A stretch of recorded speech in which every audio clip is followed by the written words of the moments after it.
Mothers March for Justice was inspired by many years working with families who are struggling to pay off their rent, their council tax arrears.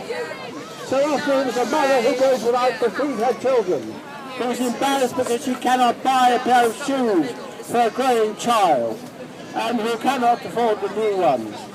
Now many mothers with young children are left in debt, stressed, insecure, uncertain by the government's assault on housing benefit, not knowing where they're going to live next after several moves already in some cases.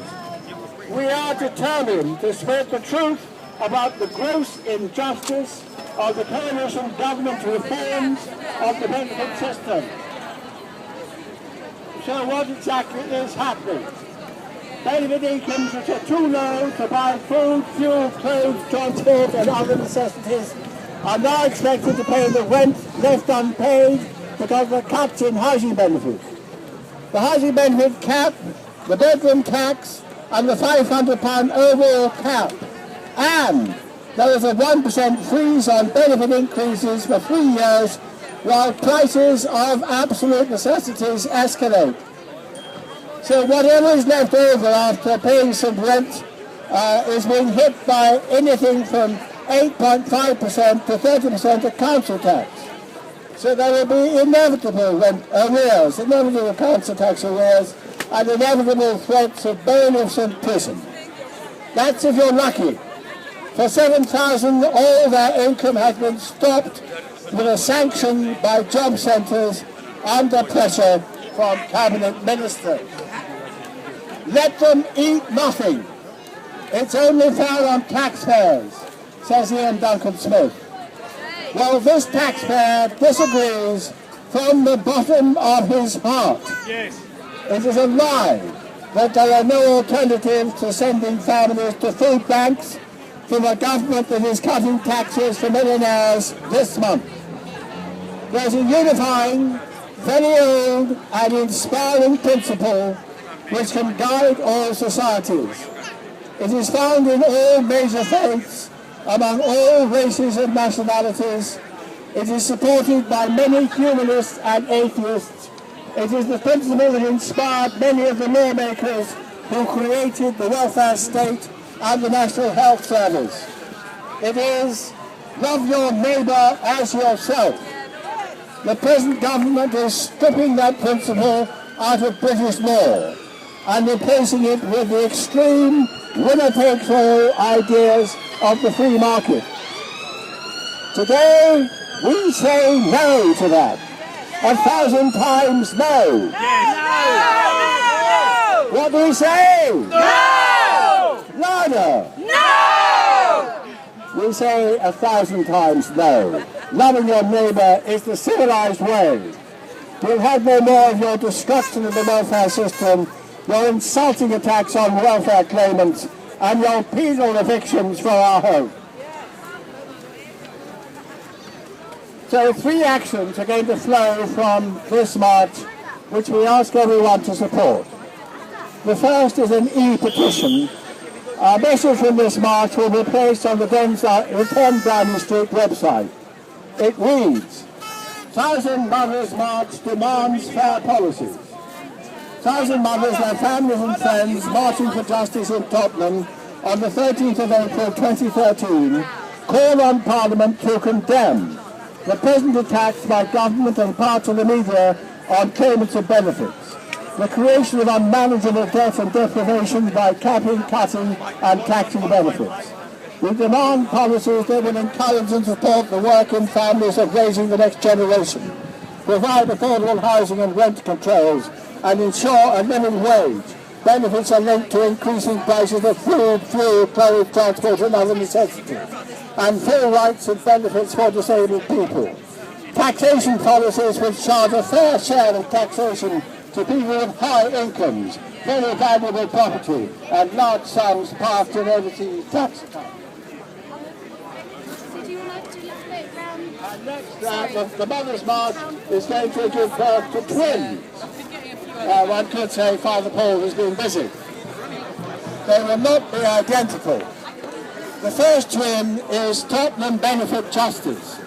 We will build resistance locally to cuts, caps, council tax, and create a team of volunteers to help people to cope with the job centres and local authorities when they're pushed into unpayable rent, council tax arrears, overpayments and unnecessary sanctions. Volunteers are often called Mackenzie Friends. There is a public meeting in the Daymare Community Centre, Moorfield Road, Tottenham, from 7 to 9 on Monday, the 22nd of April. The second twin will carry forward the theme of Justice for Mothers, which inspired this march by supporting the launch of a national petition that demands the UK Parliament invest in a caring society, a living wage for mothers and other carers. It's endorsed by the Single Mother Self-Defence, based on the Crossfield Twins Centre.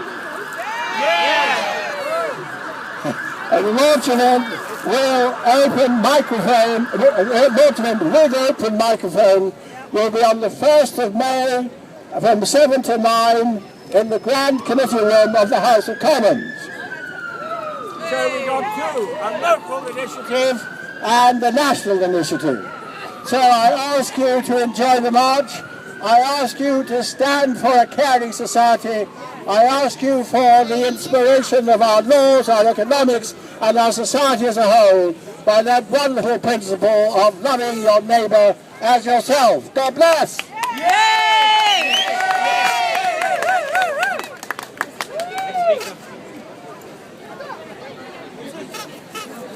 Everybody, Kate! I am Kate from Single Mother Self-Defence. We know the cuts will affect everyone, but today we march for the mothers. We are the ones who do the majority of the work, the caring work in society. We will have many of our benefits taken away. This leaves our children vulnerable with the stability that we've fought so hard for taken away. We as mothers have been labelled and discriminated against as skivers, scroungers and even worse, the underclass. And because of these stereotypes, we know that our work is undervalued as mothers. We work hard. We know our children are the next generation that matter. We may be poor, but we are already doing a job, even if we choose to take on a second job. We give our children the skills that are needed to survive. Many of us, including myself, have worked hard in unpaid jobs while our children are at school. We support and we contribute to the people in the community in the daytime who are forgotten about by those who work or cannot help or don't care to help. The voluntary sector are supported by many mothers, single mothers and grandmothers who are not paid but who care what happens to our people. Because of discrimination in employment, black mothers and mothers in general are likely to be on a low income. Half of children of colour live in poverty, which is disproportionate. Let us think today of the mothers who will be affected by the cut. The mothers of the world, the single mothers who raise children, the mothers with invisible and visible disabilities, the mothers who are carers, the mothers who are students, where the benefit system has helped support them while they study, the mothers who will be forced to leave their homes with children to unknown places because of high rents, the mothers who work full-time or part-time who still cannot afford the basics and still have to rely on the government, not because they want to, but because they have no choice. The mothers who flee from domestic violence, whose services that keep both their children and themselves safe will be limited. So let us not forget that each mother's circumstances are different and that one policy will not fit all. And please, let us not forget about the people who work in the services that have supported mothers through their challenges, who have also had their funding cut through no fault of their own. Yay! It's 2 speeches and marching later on.